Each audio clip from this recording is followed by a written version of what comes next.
আজ আমরা স্বাধীন, খুব আনন্দের সাথে বলতে পারছি। কিন্তু এই স্বাধীনতা খুব সহজে আসেনি। ইংরেজ সরকারের প্রবল পাশবিক ও মানসিক অত্যাচারে দেশমাতৃকার বীর সন্তানেরা জর্জরিত হয়ে উঠেছিল, কিন্তু সংগ্রাম তারা স্তব্ধ করেনি। একের পর এক রক্তক্ষয়ী আন্দোলনে তাদের আত্মহুতি এবং জীবনদানের মধ্য দিয়ে আজ আমাদের স্বাধীনতা প্রাপ্তি। আর এই স্বাধীনতা প্রাপ্তির পূর্বে বিপ্লবীদের রক্তের দোয়াতে লেখা কষ্টের ইতিহাসের সাক্ষী যে স্থানটি, তা হলো আলিপুর জেল।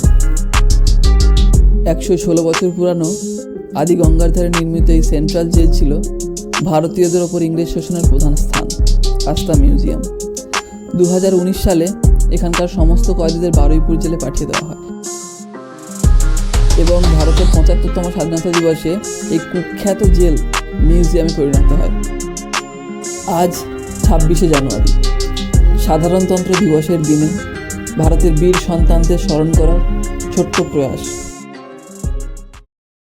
নমস্কার বন্ধুরা, আমি প্রহ্লাদ আর তোমরা দেখছো Bong RP media Bangla YouTube channel. তো তোমাদের প্রত্যেককে নতুন করে আমার নতুন একটি ভিডিওতে স্বাগত জানাই।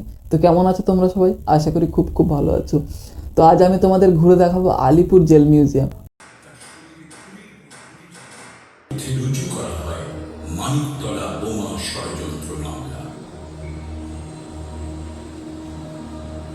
আজ আপনি যেখানে বসে আছেন, এখানে প্রায় 30 জন সাহসী অন্ধকারে বন্দী ছিলেন। বিপ্লবীরা কারাগারের চার দেয়ালে থাকতে পারে, কিন্তু দেয়াল কখনো বিপ্লবকে থামাতে পারেনি। বিপ্লব ঝড়ের মতো ছড়িয়ে পড়েছিল চারিদিকে।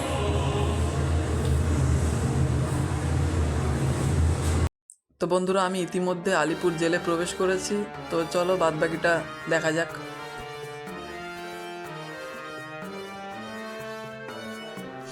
জেলের মধ্যে প্রবেশ করে ডান দিকে তাকালে আমাদের প্রথম যেদিকে দৃষ্টি পড়ে সেটি হলো শহীদ স্মৃতিস্তম্ভ। অর্থাৎ যে সমস্ত স্বাধীনতা সংগ্রামীরা দেশের কথা ভেবে, দশের কথা ভেবে তাদের জীবন উৎসর্গ করেছিলেন, তাদের উদ্দেশ্যে প্রধানত এই স্মৃতিস্তম্ভটি এখানে নির্মিত হয়েছে।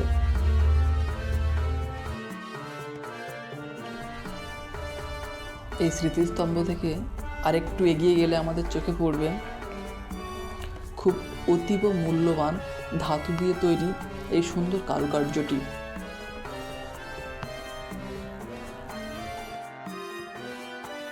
তো চলো আর একটু সামনের দিকে এগিয়ে যাওয়া যাক, দেখা যাক সামনে আর কি দেখতে পাই আমরা।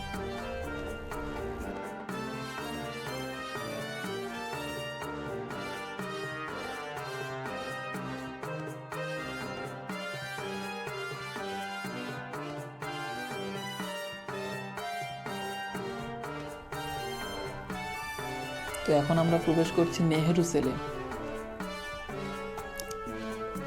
জওহরলাল নেহেরু ঠিক এই কক্ষটিতেই আটক থাকা অবস্থায় তার মেয়ে অর্থাৎ ইন্দিরা গান্ধী ইংরেজদের দ্বারা বরাদ্দকৃত 20 মিনিট সময় এই গাছতলায় বসে দুজন কথাবার্তা বলতেন।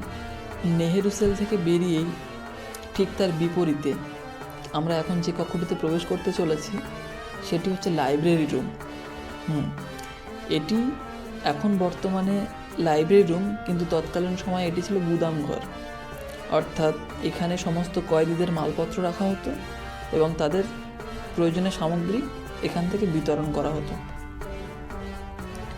আমি এখন একটি ওয়াচ টাওয়ারের ওপর দাঁড়িয়ে আছি। এখান থেকেই নজর রাখতেন যে সমস্ত বন্দীরা ঠিক কী করছে, কোথায় যাচ্ছে, এখান থেকেই সমস্ত নজরদারি ইংরেজরা চালাতো।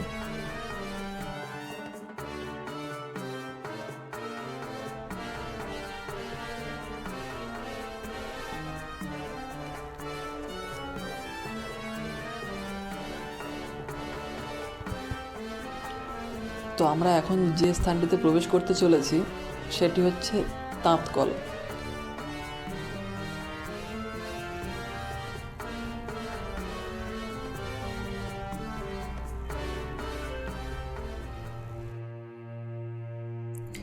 এই সেই তাঁতকল যেখানে প্রচুর বিপ্লবীর অক্লান্ত পরিশ্রম ঘাম আকারে ঝরে পড়েছে।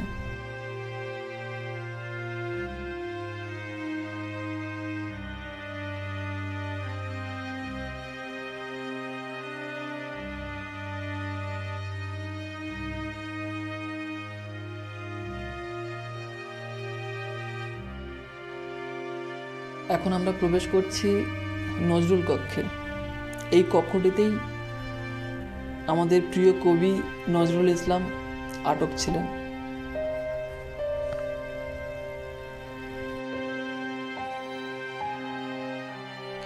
আলিপুর জেলের এই কক্ষটিতে তৎকালীন যে সমস্ত বন্দিরা ছিল তাদের কিভাবে রাখা হতো, তাদের কি করানো হতো, তার কিছু সচিত্র বিবরণ এখানে দেখতে পাওয়া যায়।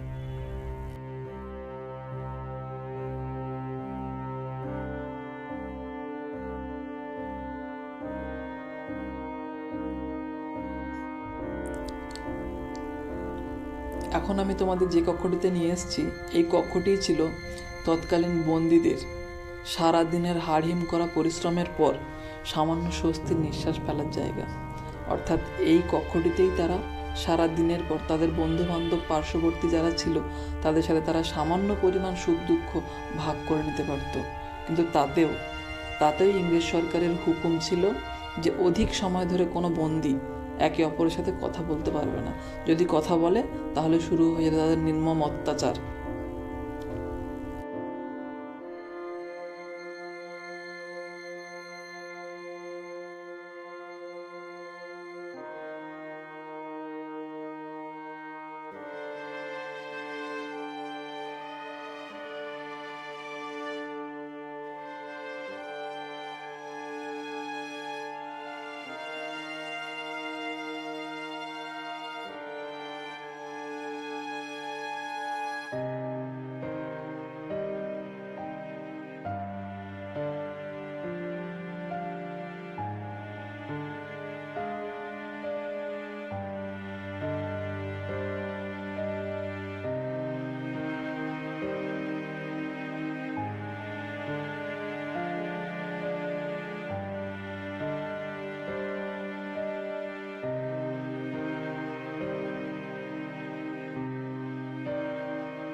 আমি এখন তোমাদের যে কক্ষটিতে নিয়ে যেতে চলেছি, সেই কক্ষটিতে ভারতের মুক্তি সংগ্রামে বাংলার স্বাধীনতা সংগ্রামীদের কৃতিত্বের ইতিহাস স্পষ্টভাবে ফুটে উঠেছে।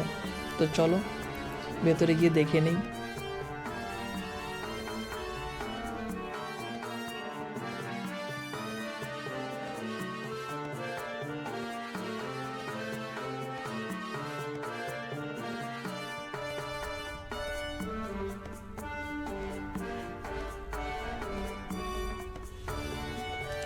এই কক্ষটির দেয়ালে ঠিক যুদ্ধ চলাকালীন মুহূর্তের কিছু কিছু ছোট চিত্ররূপ দেয়ালবন্দি করা হয়েছে।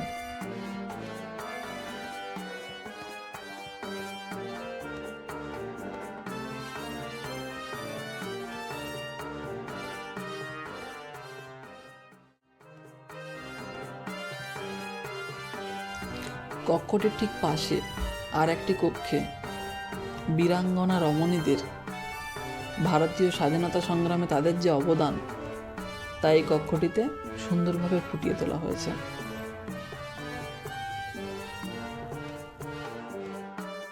কক্ষটির বাইরে বারান্দা থেকে ঠিক বাইরের দিকে যদি লক্ষ্য করা যায় তাহলে দৃশ্যটা সত্যি খুব অপরূপ শোভা বর্ধন করে। এবং কক্ষটির বাইরে বেরিয়ে ঠিক বাঁদিকে যদি আমরা দেখি তাহলে আমরা দেখতে পাবো প্রদর্শনী কক্ষ। তো চলো প্রদর্শনী কক্ষে আমরা ঘুরে দেখে নিই।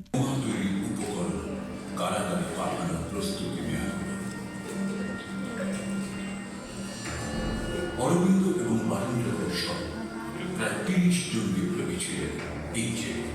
হঠাৎ খবর এল নরেন্দ্রনাথ ঘোষাল ব্রিটিশ সরকারের রাজসাক্ষী হয়েছেন।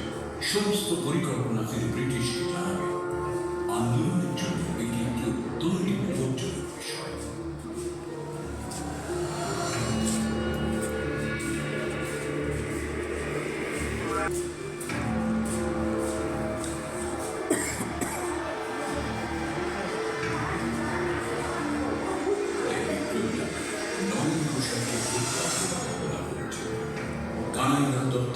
সত্যেন্দ্রনাথ বসু নরেন গোস্বামীকে হত্যার উদ্যোগ নিয়েছিল।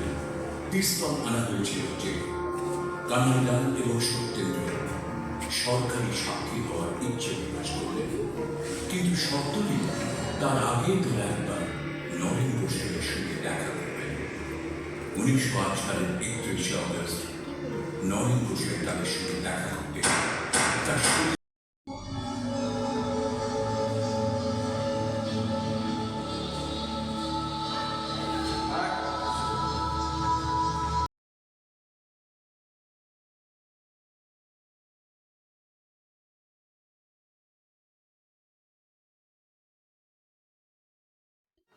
এই কক্ষটিতে আমরা দেখতে পাবো ভারতের মুক্তি সংগ্রামে ব্যবহৃত অনেক অস্ত্রশস্ত্র এখানে সংরক্ষণ করে রাখা আছে।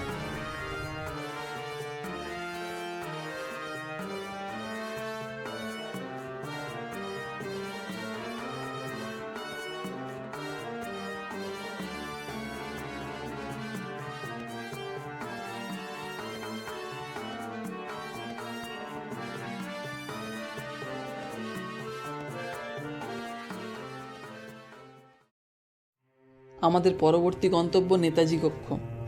নেতাজি সুভাষচন্দ্র বসু 23শে জানুয়ারি 1930 সাল থেকে 23শে সেপ্টেম্বর 1930 পর্যন্ত এই কারাকক্ষে বন্দী ছিলেন এবং ঠিক পার্শ্ববর্তী একটি কক্ষে ছিলেন যতীন্দ্রমোহন সেনগুপ্ত।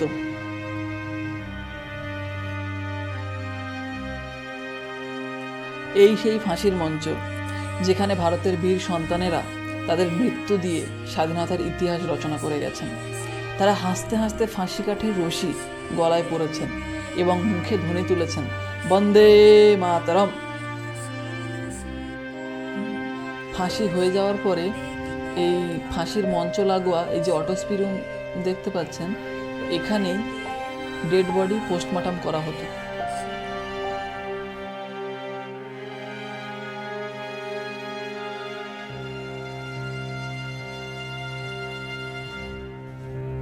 ফাঁসির মঞ্চ লাগোয়া এই যে কক্ষটি আপনারা দেখতে পাচ্ছেন, এখানে যে সমস্ত আসামিদের ফাঁসির আদেশ হয়ে গেছে সেই সমস্ত আসামিদের ঠিক ফাঁসির 4 থেকে 5 দিন আগে এই কক্ষের মধ্যে এনে তাদের রাখা হতো, যাতে কিনা তারা সামনাসামনি থেকে ফাঁসির যে নির্মম কান্না তারা শুনতে পায় এবং তারা ভয়ে শিউরে ওঠে এবং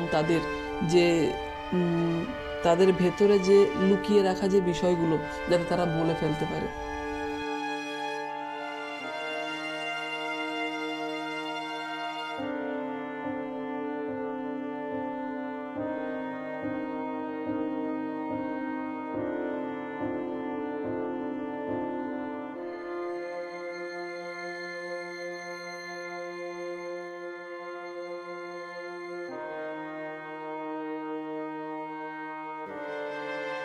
তো বন্ধুরা দেখতে পাচ্ছেন আমি একজন দাদার সাথে এখন বসে আছি। তো এখানে আসার পরেই দাদার সাথে সাক্ষাৎ হলো। তো দাদাকে শুনতে চাইবো যে এতদিন আমরা স্বাধীনতা পেয়েছি, স্বাধীনতার পরে এখন এতদিন পরে যে এসে এখানকার যা অভিজ্ঞতা কেমন মনে হচ্ছে, অনুভূতিটা কেমন লাগে? দেখুন, এটা আমার ফার্স্ট টাইম হলো, আমি এই জেলে ফার্স্ট টাইম ঢুকেছি। খুব ভালো লাগলো এখানে দেখে। অনেক হিস্ট্রিতে অনেক যা যা ছিল এখন পুরো তাজা হয়ে গেছে। যা যা দেখেছি ওইসব, যা যা টিভিতে, যা যা সিনেমাতে দেখেছি, যে জেলের মধ্যে কীরকম হয় ওই রকমই আমি এখানে দেখেছি। ফার্স্ট টাইম রিয়েল হয়ে গেছে। আমরা সব সময় বইতে পড়েছি, সবার কাছে শুনেছি যে আসলে ক্ষুদিরাম বসু, নেতাজি সুভাষচন্দ্র বসু ঠিক মানে কিভাবে আন্দোলন করেছে, আমাদের দেশের জন্য কীভাবে প্রাণ দিয়েছে। আজ এখানে এসে তো সত্যি কথা বলতে এখানে আসার পরে আমি তো বলবো আমি কেঁদে দিয়েছিলাম। একটা সময় আমি কেঁদে ফেলেছিলাম যখন ওই শহীদ বেদির ওখানে গেছিলাম, যখন ফাঁসির মঞ্চের ওখানে গেছিলাম কেঁদে ফেলেছিলাম। তো মানে আপনি আসার পরে ঠিক কীরকম ফিল করছেন? ঠিক সেম এইরকমই আমাকে লাগেছে কি ফার্স্ট টাইম আমি দেখেছি ওই সময় ওরা কত কষ্ট পেয়েছে, কত কিছু করেছে আমাদের জন্যে, আমাদের ইন্ডিয়ার জন্যে, ভারতের জন্যে। তো এইসব দেখে আমাকে একটু ফিল হয়েছে, অনেক ব্যাড ফিল হয়েছে কি একা এইরকম এখানে 1 ঘন্টায় থাকার সম্ভব নেই। ওরা এতদিন কী করে এখনই বলার মুশকিল আছে।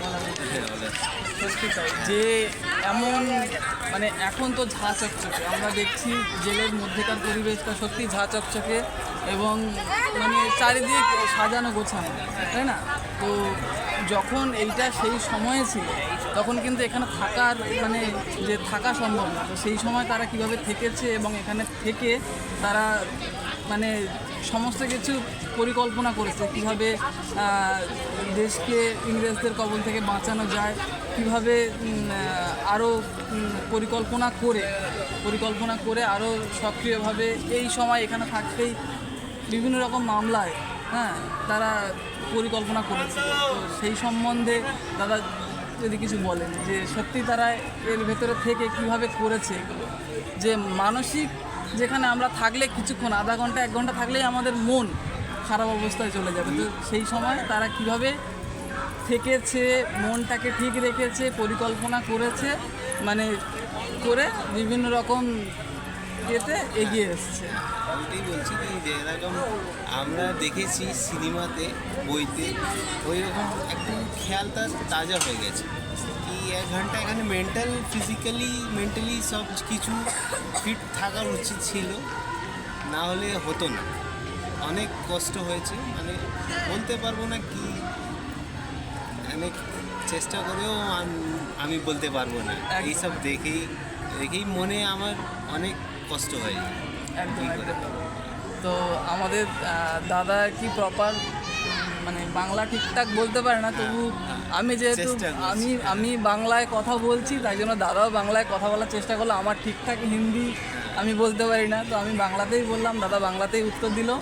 তো বন্ধুরা কেমন লাগলো দাদার কথাগুলো? সত্যি কথা বলতে এটা তো দাদার কথা না কিংবা আমার কথা না, এটা আমাদের সবার কথা। তো কেমন লাগলো দাদার এই কথোপকথন তোমরা সবাই জানিও, এবং দাদাকে বিশেষ করে দাদাকে ধন্যবাদ যে আমার সাথে সময় দিয়ে কিছু কথা শেয়ার করার জন্য। ধন্যবাদ দাদা। Thank you. মানিকতলা বোমা ষড়যন্ত্র মামলায় অনেক বন্দীকে কারাগারে পাঠানো হচ্ছিল। অনেককে প্রথমে মৃত্যুদণ্ড দেওয়া হয়েছিল, পরে তা কারাগারে পাঠানো এবং অন্যান্য শাস্তিতে রূপান্তরিত করা হয়েছিল। অরবিন্দ ঘোষের মামলা লড়েছিলেন প্রখ্যাত আইনজীবী চিত্তরঞ্জন দাস।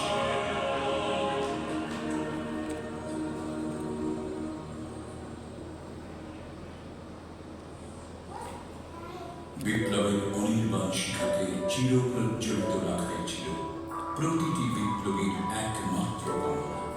এই কামনা চরিতার্থ করতে যে কোনো শাস্তি তারা মাথা পেতে নিতে একটু পিছু। ভিডিওটি ভালো লেগে থাকলে লাইক, শেয়ার এবং কমেন্ট করে পাশে থাকবেন।